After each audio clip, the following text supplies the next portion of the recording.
राधे राधे मित्रों। राधे राधे मित्रों।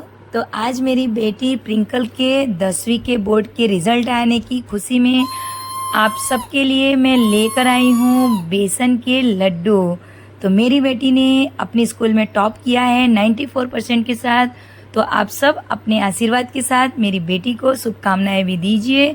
और आइए अब ये बेसन के लड्डू बनाने की रेसिपी को देख लेते हैं और मुंह मीठा कर लेते हैं। तो वीडियो शुरू करने से पहले फ्रेंड्स, मेरी चैनल डिम्पीज किचन को आपने अब तक सब्सक्राइब नहीं किया है तो जल्दी से कर दीजिए और बेल आइकन को भी प्रेस कर दीजिए ताकि वीडियो की नोटिफिकेशन आप तक पहुंचती रहे। तो यहाँ पे मैंने एक कांटा लिया है जिस पे वजन कर ही हम सारी चीज़ों को मेजर करेंगे।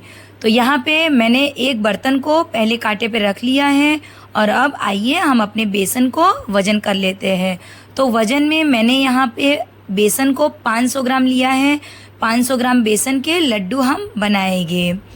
तो देखिए ये बेसन हमारा 500 ग्राम हमने वजन कर लिया है। तो इसको रखते हैं हम साइड पर और इसमें ऐड करने के लिए हम देसी घी को भी वजन कर लेते हैं। तो दूसरा एक बाउल मैंने रखा है, इसमें हम देसी घी को पहले 500 ग्राम वजन कर लेते हैं। जितनी ज़रूरत होगी उतना हम यूज करेंगे। तो ये देखिए अभी थोड़ा सा कम है। मैं दूसरा वाला घी, ये देखिए ये हमारा 500 ग्राम घी और 500 ग्राम बेसन मेज़रमेंट वजन कर तैयार हो गया है। तो आइए अब चलते हैं गैस की तरफ। तो यहाँ पे हम बेसन और घी का नाप हमने इक्वल क्वांटिटी में लिया है, पर एक साथ सारा हम घी का यूज नहीं करेंगे। तो गैस पर पहले भारी तले की कढ़ाई को हम चढ़ा लेंगे। कोशिश करिए कि जो भारी तले की कढ़ाई हो उसी का यूज करिए, जिससे आपका बेसन तले में चिपकेगा नहीं। तो यहाँ पे मैंने आधे घी को गर्म करने के लिए रख दिया है। मैंने यहाँ पे बेसन के लिए, लड्डू के लिए देसी घी का यूज किया है। आप डालडा जो वनस्पति घी होता है उसका भी यूज कर सकते हैं। आधा देसी और आधा वनस्पति घी का भी यूज कर सकते हैं। मैंने सिर्फ देसी घी में लड्डू बनाए हैं। तो गर्म हो गए घी में अब हमने बेसन, जो 500 ग्राम बेसन है उसे भी ऐड कर दिया है। और आइए अब धीरे धीरे चलाते हुए, मिलाते हुए बेसन को भूनते जाएंगे। लड्डू वगैरह देसी घी में बहुत ही टेस्टी लगते हैं। आप अपनी सुविधा के अनुसार घी का यूज कर सकते हैं। ऐसा कोई कंपलसरी नहीं है कि देसी घी में ही लड्डू बनाए जाए। तो यहाँ पे मैंने अभी सिर्फ आधे घी का यूज किया है। बेसन और घी को ऐसे कलछी से बढ़िया से दबाते हुए बेसन को भूनते जाएंगे। आंच को धीमा ही रखेंगे। कढ़ाई भारी तले की लेंगे ताकि हमारा जो तले में बेसन चिपक जाता है वो ना चिपके, इस बात का ध्यान रखना है। तो अभी हमें सूखा लग रहा है तो हमने बचे हुए घी में से 2 चम्मच घी को बेसन में ऐड कर दिया है। और फिर से अब हम ऐसे मिलाते हुए चलाते जाएंगे। ऐसे दबा दबा के जब आप चलाएंगे तो बेसन में कोई भी गुठलियां या गांठें जो लम्स टाइप के बन जाते हैं वो नहीं रहेंगे और एकदम स्मूथ, एकदम चिकना हमारा बेसन भूनकर तैयार होगा। तो ऐसे चलाते रहेंगे, भूनते रहेंगे। बेसन हमारा धीमे धीमी आंच पर जब भुनेगा तो इसमें से बहुत ही बढ़िया अरोमा, जो खुशबू होती है वो बहुत ही अच्छी निकल कर आएगी। जब बेसन आपका भुनने लगेगा, भुना जाएगा, तो बेसन में आपने जो घी डाला है वो रिलीज होने लगेगा।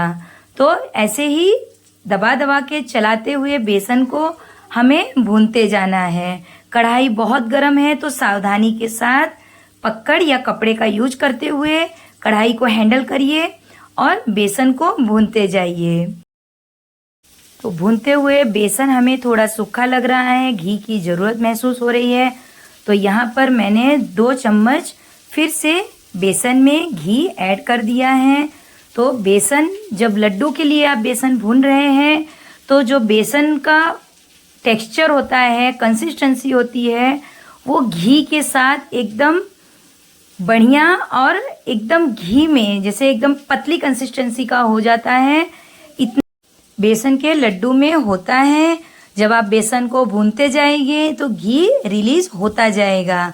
तो देखिए ये हमारा बेसन पहले से काफ़ी गीला हो गया है, मतलब इसमें घी की क्वांटिटी और घी की जो हमने मेज़रमेंट करके डाला है उतना पर्याप्त है। तो बस अब इसे हमें अच्छे से चलाते हुए लगातार चलाते रहना है और बढ़िया से घी को और बेसन को भूनते रहना है। घी की ज़रूरत अब हमें इसमें नहीं लग रही है, तो अब हम इसे बस ऐसे ही लगातार चलाते हुए थोड़ा सा कलर चेंज होने तक इसे और भून लेंगे।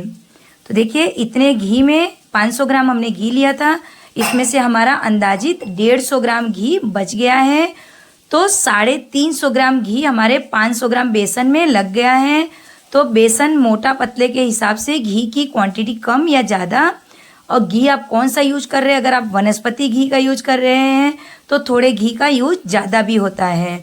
तो मैंने बेसन को ऐसे लगातार चलाते हुए देखिए बढ़िया कलर चेंज होने तक भून लिया है। तो ये जो आप बेसन देख रहे हैं मैं आपको नज़दीक से दिखा रही हूँ, इसमें मैंने कोई भी हल्दी पाउडर या कोई भी कलर का यूज नहीं किया है। ये बेसन का ओरिजिनल कलर है जिसे भूनते हुए मैंने हल्का एकदम मतलब हल्के लालपन पे जो कहते हैं उतना हमने भून लिया है। तो इसका कलर चेंज हो गया है। तो अब हम इसी स्टेज पर गैस को बंद कर देंगे और कूट के फ्रेश इलायची पाउडर को ऐड कर लेंगे। तो ये 7 से 8 इलायची को मैंने फ्रेश कूट लिया है और इसमें ऐड कर दिया है। बेसन के लड्डू का मिश्रण हमारा बनकर भूनकर तैयार हो गया है।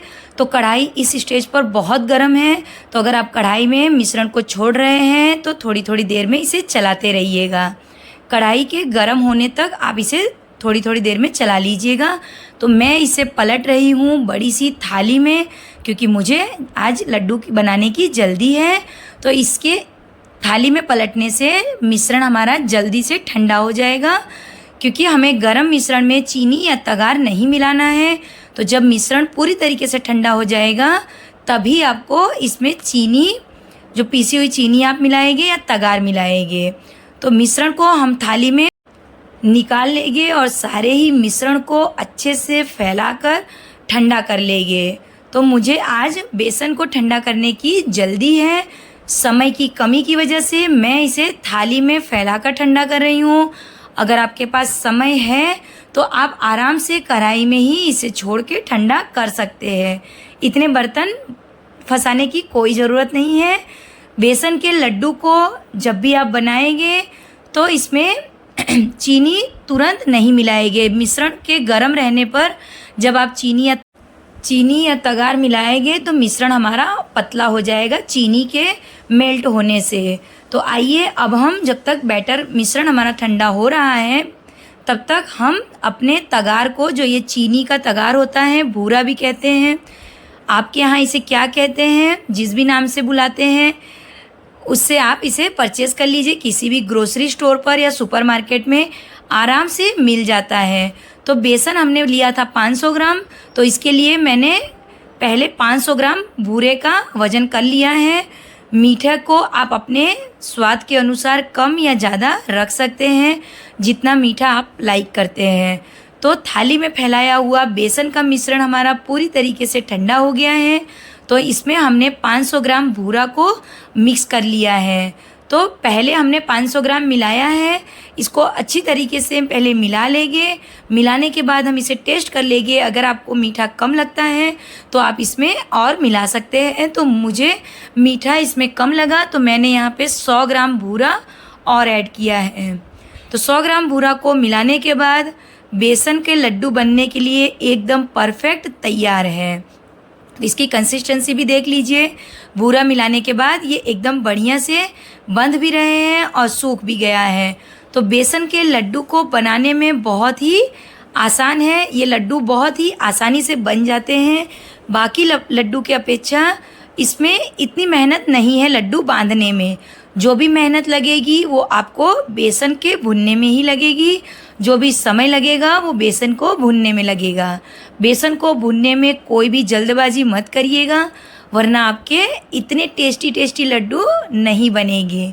तो देखिए ये बहुत ही बढ़िया और एकदम गोल गोल लड्डू बनकर तैयार हो गए हैं। तो देखकर मन कर रहा है ना आपका भी कि आप भी ऐसे लड्डू बना लें। तो मैंने तो स्प्रिंकल के सेलिब्रेशन के लिए बेसन के लड्डू बनाए हैं।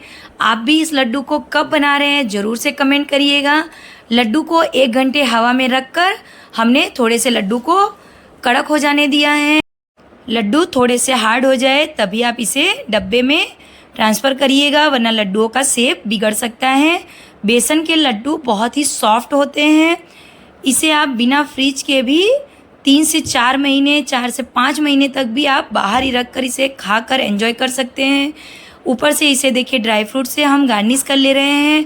आप अपने इच्छा के अनुसार पिस्ता या बादाम कुछ भी यूज कर सकते हैं। बिना ड्राई फ्रूट के भी ये लड्डू बहुत ही बढ़िया दिखते हैं। तो बनकर तैयार हो गए हैं।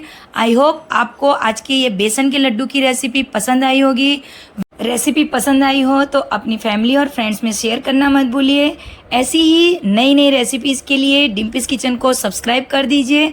तो मिलते हैं नेक्स्ट वीडियो में, नेक्स्ट रेसिपी में। तब तक के लिए bye bye, take care and thank you for watching.